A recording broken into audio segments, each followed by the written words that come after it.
Andra Larguna eta Oioa. Andra Largunak etxean zeukan zorionez, Oio arrautzaria. Egunero ipintzea, utzi gabe arrautza.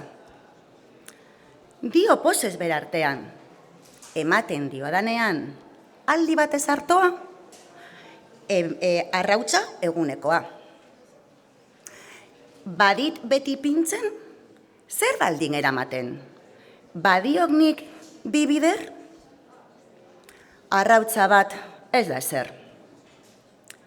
Emanik jan aldibi, egingo ere nauni, handi biren jabe.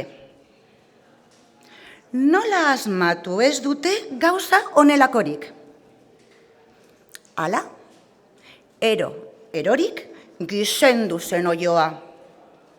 Eta arrautza batekoa. Alfertu zen guztia. Beti izan da egia. Gehiegi bilatzea, ezer gabe gelditzea.